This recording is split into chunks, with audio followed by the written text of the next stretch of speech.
Vous êtes un vétéran de combat. Vous avez servi pendant 25 ans et vous avez été déployé dans des zones de combat particulièrement intenses. Comparez ce que vous avez vu à Gaza à vos expériences précédentes dans d'autres zones de combat.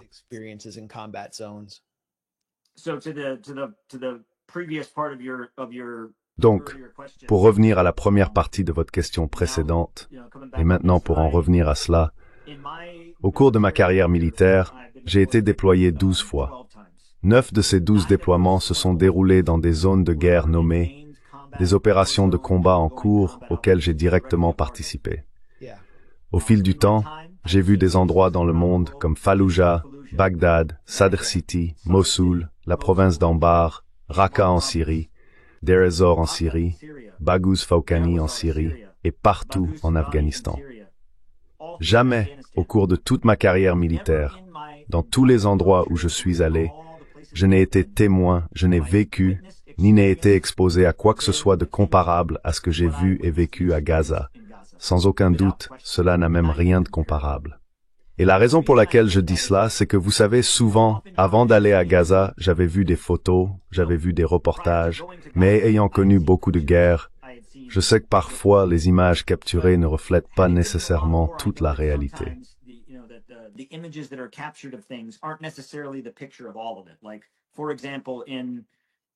Par exemple, à Raqqa, Raqqa a été pour la plupart très lourdement détruite, mais il y avait encore de la vie, il y avait encore une certaine fonctionnalité dans la ville.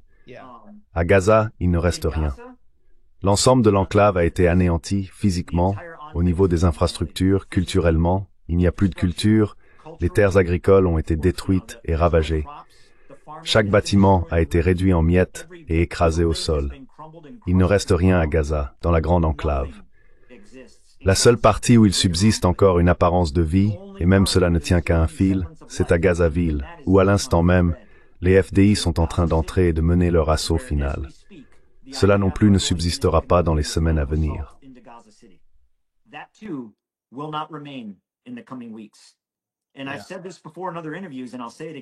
Et je l'ai déjà dit dans d'autres interviews et je le répète, un jour de vérité approche.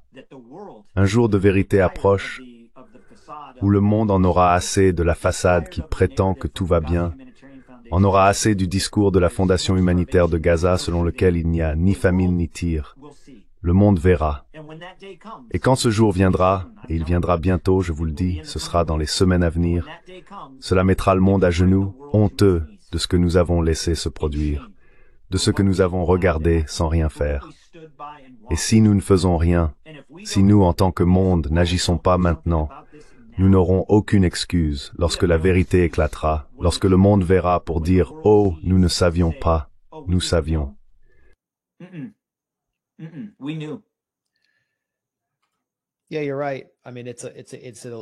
Oui, tu as raison. Je veux dire, c'est un génocide diffusé en direct.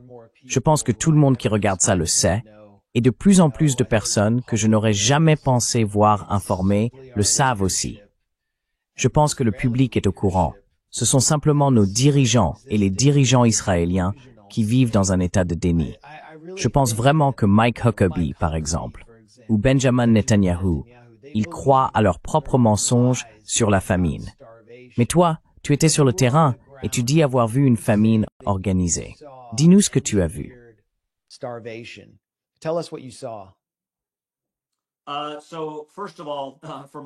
Tout d'abord, de mon point de vue personnel, je dirais que je ne pense pas que Mike Huckabee et Witkoff croient qu'il n'y a pas de famine. Je pense que cela les empêche de dormir la nuit. Je ne pense pas qu'ils soient des personnes mauvaises. Je pense qu'ils sont égarés. Je pense que leur loyauté va à quelque chose de plus grand que ce qu'elle devrait. Je pense que leur loyauté devrait aller au peuple des États-Unis et à la conscience de l'humanité. Mais je ne pense pas qu'ils y croient. Je ne pense pas qu'ils y croient. Le regard sur le visage de Mike Huckabee quand il était là-bas, et ce qu'il a vu, il sait ce qu'il a vu. Il n'y croit pas. Il dit qu'il n'y a pas de famine, mais il n'y croit pas. Est-ce que Johnny Moore, le directeur de la Fondation humanitaire de Gaza, croit que le mécanisme fonctionne? il n'y croit pas. S'il y croyait, il ne se cacherait pas. Vous savez combien de fois il est allé à Gaza? Une seule fois.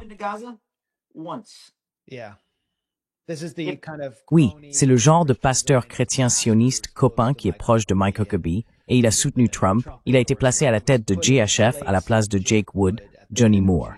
Et oui, vous savez, Je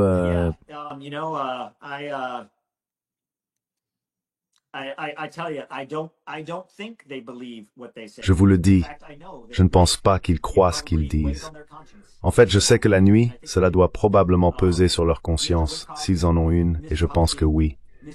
Monsieur Witkoff, Monsieur Huckabee, Monsieur Moore, Monsieur Chapin-Fay, le porte-parole de JHF, je vous le dis, si quelqu'un croit un mot de ce que cet homme dit, vous devriez probablement vous regarder dans le miroir.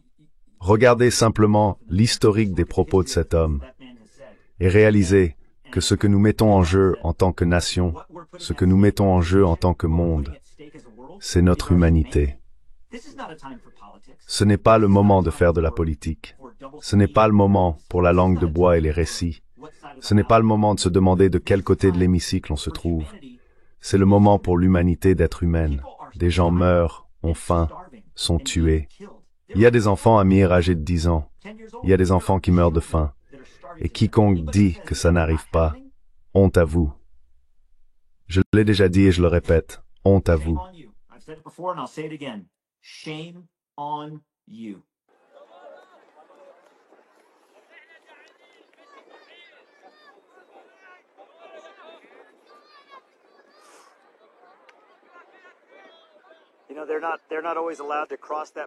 Vous savez, ils n'ont pas toujours le droit de traverser ce passage piéton. Aujourd'hui donc, l'armée israélienne a coordonné pour leur permettre de venir chercher de l'aide. Ils ne viennent donc pas souvent de ce côté. Vous voyez, ils ont pris les poteaux téléphoniques, les lampadaires que nous avons de l'autre côté du camp. Ils ont tous démonté ces poteaux et les ont emportés avec eux. Là-bas, au loin, ils sont en train d'abattre un arbre. Ils emportent aussi cet arbre.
Nous avons diffusé une partie de la vidéo que, je crois, tu as filmée lorsque tu te trouvais dans l'un des soi-disant centres de distribution d'aide. Je pense que c'était près de Rafah, ou peut-être à Khan Younes, je ne me souviens plus exactement.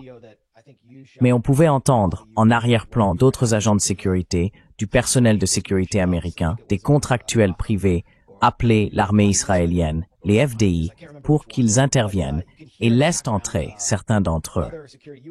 Il y avait donc cette ligne de communication avec les FDI et l'armée israélienne. Mais comme nous l'avons vu, l'armée israélienne tue des gens dans ces centres de distribution d'aide, en tirant des obus de chars, en les prenant pour cible avec des snipers.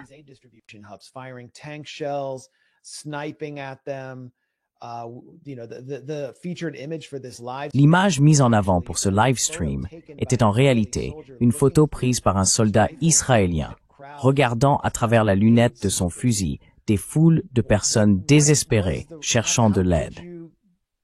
Aviez-vous la possibilité d'empêcher l'armée israélienne de tuer des gens, et qu'avez-vous vu de leurs actions? Quel est votre point de vue sur les soldats israéliens après avoir interagi avec eux d'une manière aussi intime, tactiquement, sur le terrain, sur les lieux mêmes?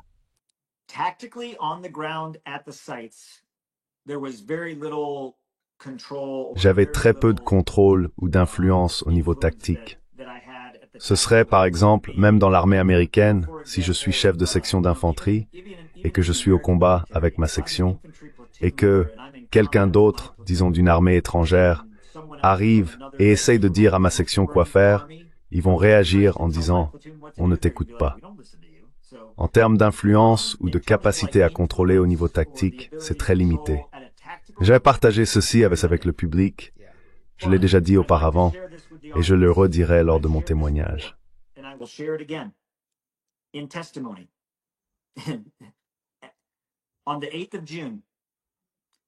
Le 8 juin, alors que j'étais dans la salle de contrôle, le centre de contrôle à Kerem Shalom, le centre de contrôle géré par SafeReach Solutions, l'entité titulaire du contrat principal, UG Solutions, il y a une représentation qui tourne selon un système de permanence. C'était mon jour de service. C'était à mon tour d'assurer la permanence dans le centre des opérations. Dans ce centre des opérations, il y a des officiers de liaison des forces de défense israéliennes qui travaillent et sont affectés à ce centre 24 heures sur 24, 7 jours sur 7. Ils travaillent dans ce centre et disent à SafeReach Solutions quoi faire. Pendant que nous étions là, chaque site de distribution est équipé de caméras. Et ces caméras, sur les sites de distribution, renvoient les images sur un grand écran de télévision dans le centre des opérations.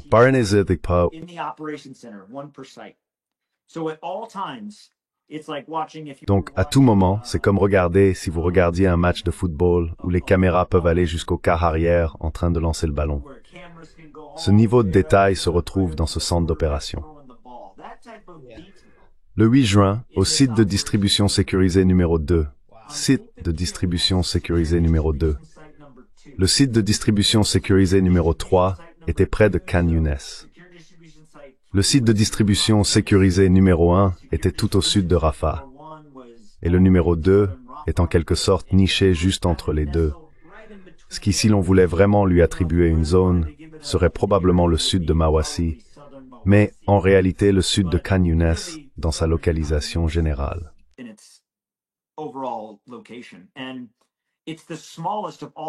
Et c'est le plus petit des 4 sites. Il est physiquement le plus petit, et c'est aussi le moins bien construit, avec une entrée et une sortie très étroites. Il n'y a pas beaucoup de place, pas beaucoup d'espace.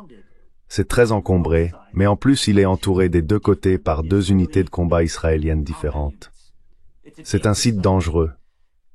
Ce jour-là en particulier, la foule sur le site ne cessait d'augmenter. Les gens étaient poussés contre les barbelés, contre le béton. Et cet homme palestinien a soulevé 3 enfants et les a hissés pour qu'ils puissent monter sur ses épaules et grimper au-dessus des barrières afin qu'ils ne soient pas écrasés. Oui. Tous les 3, 2 avaient moins de 10 ans et l'un avait probablement autour de 12 ou 13 ans. Aucun d'eux n'était armé. Ils n'avaient ni armes, ni fusils, ni pistolets, ni bombes, ni bâtons. Ils n'avaient rien. Ils n'avaient même pas de chaussures. Le garçon le plus âgé ne portait même pas de chemise. Wow. Et l'officier supérieur de la force de défense israélienne, dans le centre des opérations à Kerem Shalom, en voyant cela, est venu directement vers moi et m'a dit « Passe à la radio et dis à tes hommes de les faire descendre. » Parce qu'une partie de cette mission consistait à communiquer avec l'unité sur le terrain, les contractuels de UG Solutions sur place. Je l'ai regardé et j'ai dit « Hé, calme-toi, ils maîtrisent la situation, ils savent ce qu'ils font. Ce sont des enfants, c'est pas une menace. Fais-les descendre. Fais-les descendre tout de suite. » Et j'ai répondu « Ils s'en occupent, ils s'en occupent. Je ne vais pas les appeler à la radio pour leur dire de faire quelque chose qu'ils sont déjà en train de faire, alors qu'ils gèrent déjà beaucoup de choses. Ils leur parlent déjà. »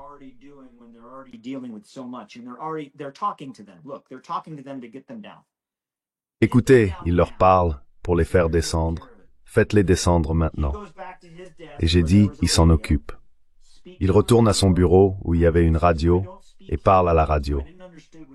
Je ne parle pas hébreu, donc je n'ai pas compris ce qu'il a dit. L'un des contractuels de UG Solutions dans notre centre d'opération parlait hébreu, et il me dit, « Hé, il vient de dire aux snipers, les snipers de Tsahal, de se préparer à leur tirer dessus. » Et j'ai dit, « Tirer sur qui, les enfants ?»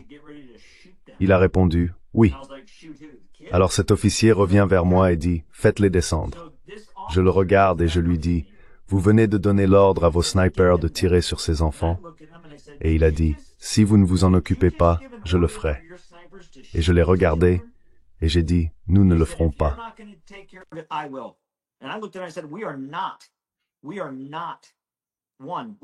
Nous ne le faisons pas. Premièrement, nous ne tirons pas sur des enfants. Deuxièmement, vous ne tirez pas sur des civils non armés. Troisièmement, vous n'allez pas tirer sur un site où si vous manquez votre cible, vous risquez de toucher d'autres civils ou même de tirer sur un Américain. Vous ne faites pas cela. Pendant cette discussion, Dieu merci, les 3 enfants qui se trouvaient sur le talus à ce moment-là ont couru jusqu'au bout et ont sauté. Ils ne voulaient pas être là. Ils ne voulaient pas y être non plus. Donc grâce à Dieu, nous n'avons pas eu à faire face à la réalité de ce qui aurait pu arriver. Mais à ce moment-là, il m'est devenu très clair que cet officier israélien n'avait absolument aucun problème, aucun scrupule, ni conscient, ni moral, ni éthique, à tirer sur des civils non armés, et encore moins à tirer sur des enfants non armés.